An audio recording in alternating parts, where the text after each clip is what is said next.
apreciamos cierta relación entre dos axiomas centrales de la vida moral madura de Kant y estas experiencias originarias.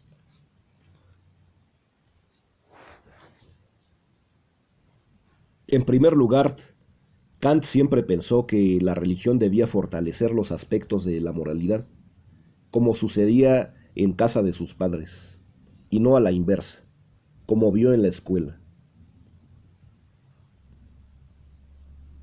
En segundo lugar, su doctrina moral recomienda que los procesos de autoanálisis estén referidos a problemas morales concretos, y por lo tanto sugiere que no han de producir prolongados ensimismamientos.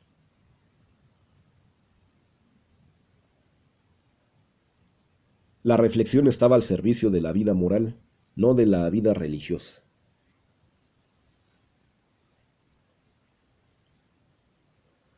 Debía seleccionar las máximas, analizar los motivos reales de la conducta y aclararse respecto a las decisiones. Pero no debía entregarse al placer insano de la observación interior como espectáculo psíquico. Sin duda el pietismo reclamaba la introspección para fortalecer el sentimiento de un arrepentimiento que, según sus predicadores, nunca era bastante intenso, y tal sentimiento debía producir una desesperación capaz de lograr la certeza del nuevo yo.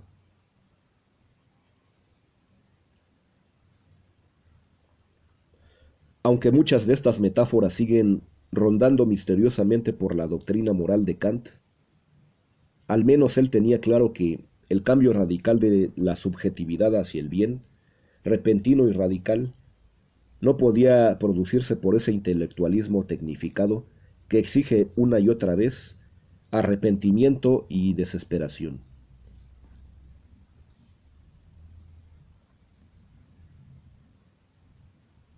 Observar la propia interioridad era una operación más bien estéril, pues esa realidad era un azogue cambiante e inseguro.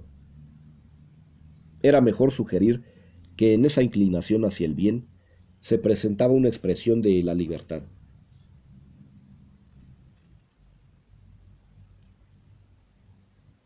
La otra consecuencia, inevitable para Kant, era la imposibilidad de alcanzar la certeza de pertenecer a los que habían conquistado la nueva condición de hijos preferidos de Dios.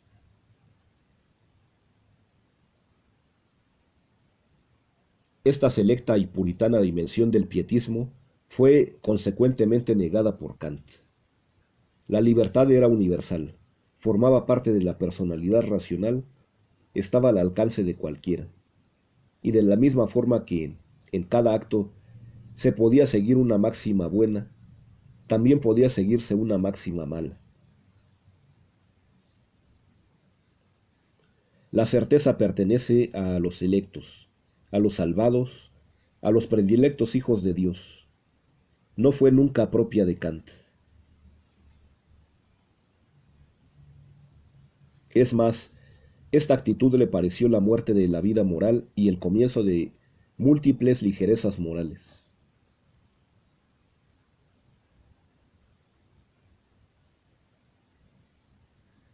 Formación universitaria. En España solemos creer que la Universidad Luterana de los siglos XVII y XVIII era un remanso de libertad y creatividad.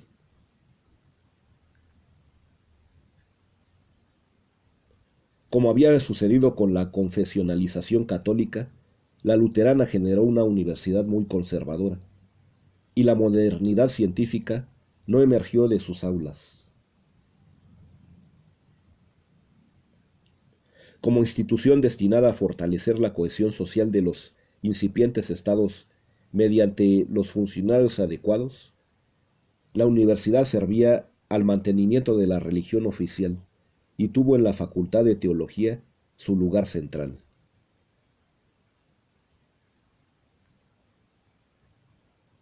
Por lo demás, apenas había diferenciado entre la filosofía que se estudiaba en las facultades católicas y en las luteranas, siempre en el horizonte, más o menos inmediato, por otros pensadores. Se alzaba Aristóteles.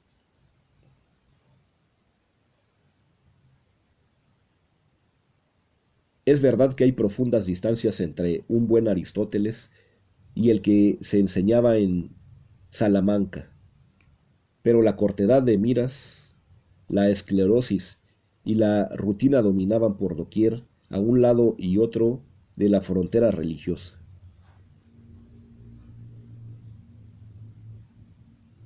Curiosamente, todos estos defectos eran más visibles todavía en las grandes universidades.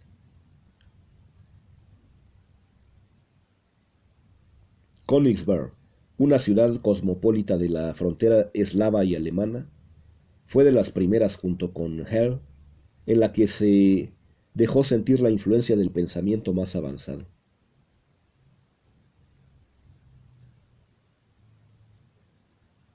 No hay que olvidar que el autor más innovador se llamaba Christian Wolff y que sus temas preferidos eran las revisiones de Leibniz.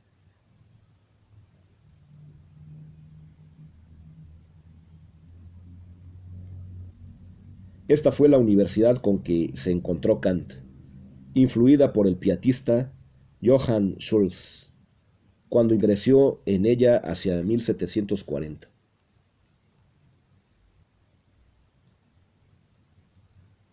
Este hombre, prestigioso por entonces, reconoció su valía y le ofreció estudiar teología con promesas de ascenso.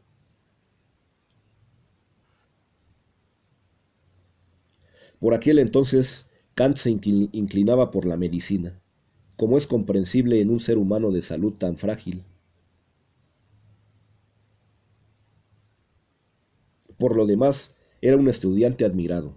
Al parecer, su capacidad de liderazgo y de influencia sobre los compañeros era proverbial, y se basaba en su reserva, en su sentido del humor y en su capacidad de aconsejar, y en su pobreza.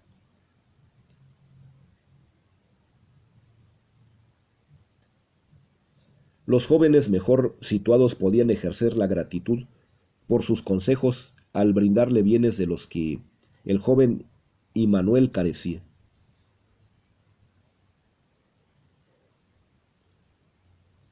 Consumado jugador de billar y de cartas, ganaba lo que podía con estos amigos.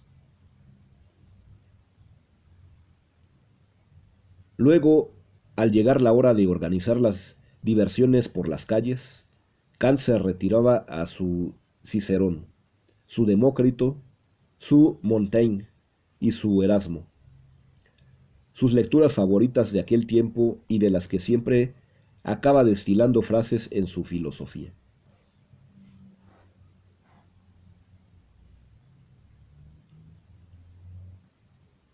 Kant, siguiendo su sentido de autonomía, se vinculó a los mejores profesores y asistió a clases sobre Alexander Pope y su cultura inglesa, a las primeras clases sobre física experimental, en las que se especulaba sobre la naturaleza de la electricidad y sus usos médicos, o a las predicciones sobre las reapariciones de cometas. No es de extrañar que sus primeros ensayos tratasen de aspectos científico-especulativos, en la línea de sus profesores. Entre ellos fueron especialmente relevantes Johann G. Tesk y Martin Knudsen. El primero estaba en condiciones de iluminar un alambre bajo el agua, en lo que serían los primeros experimentos sobre la bombilla, y Knudsen ha sido considerado tradicionalmente como el apoyo fundamental de los inicios de la carrera de Kant.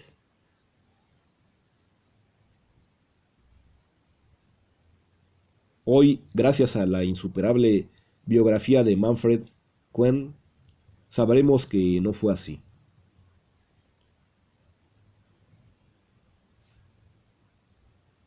Knudsen representaba el intento de seleccionar lo ortodoxo de Gottfried Leibniz y Christian Wolff, despreciando las doctrinas que podían colisionar con la fe pietista.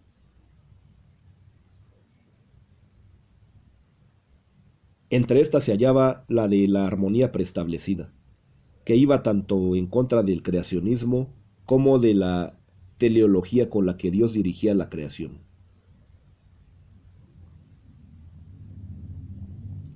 Para Knudsen resultaba imprescindible un compromiso con el empirismo inglés, que conocía, y fundar con él una nueva teoría de la relación entre cuerpos y almas.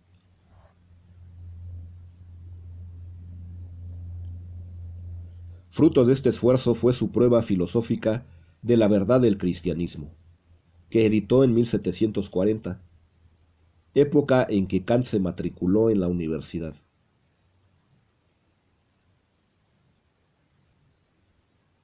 Durante 3 años Kant visitó sus clases, y cuando en 1744 Knudsen publicó el libro sobre Pensamientos racionales sobre los cometas, se convirtió en una celebridad en Königsberg, al pronosticar la reaparición de un cometa que ya había sido visto en 1698.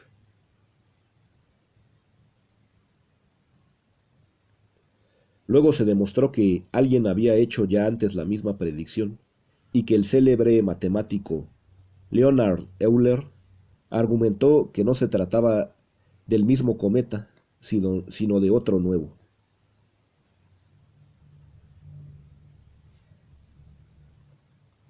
Estas discusiones, vividas en Königsberg con intensidad, debieron de interesar a Kant, aunque Knudsen postergó a Kant como discípulo.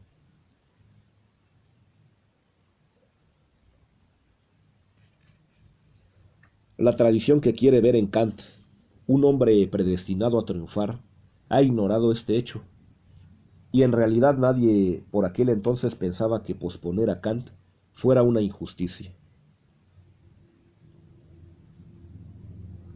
Él supo que esta postergación y comprendió que no tenía futuro en su propia universidad, aunque esto, como es natural, hubo de ocultarse cuando Kant se convirtió en la gran gloria de Königsberg.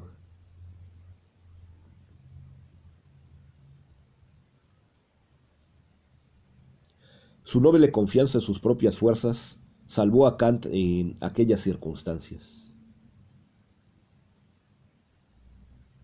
Acabado su 4º año, Kant podía presentar su disertación latina para obtener el título, pero no lo hizo.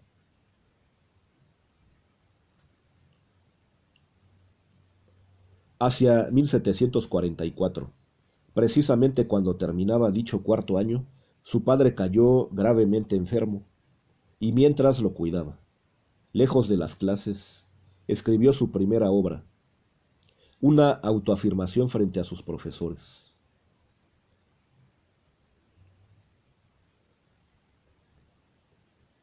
La disertación en alemán, elaborada por Kant, se titulaba Pensamientos sobre la verdadera estimación de las fuerzas vivas, y en ella mostraba que Newton y Leibniz no eran tan contradictorios como se creía. Cabían estrategias para considerarlos complementarios. El tono era de reconocimiento del talento de los dos genios, pero también de una sobria crítica.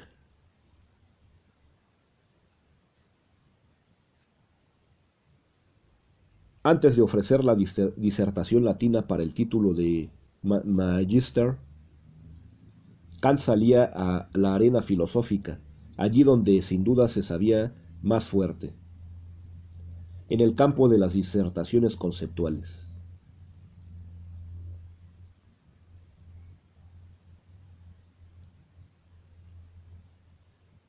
Aludiendo a su agudo autor, que podría ser el mismo Knudsen, hablaba de una ligera confusión de conceptos, de la cual es fácil salir cuando se presta la debida atención.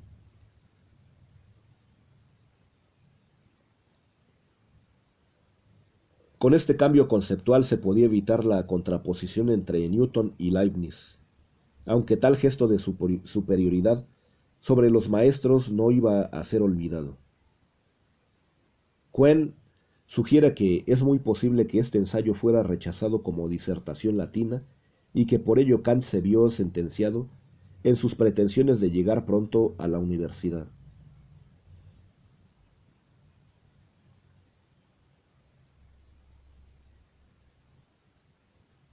El pasaje conocido del inicio en el que Kant habla de seguir su camino, y nada ni nadie me impedirá seguir adelante, sugiere un desafío que se dirige a alguien en concreto.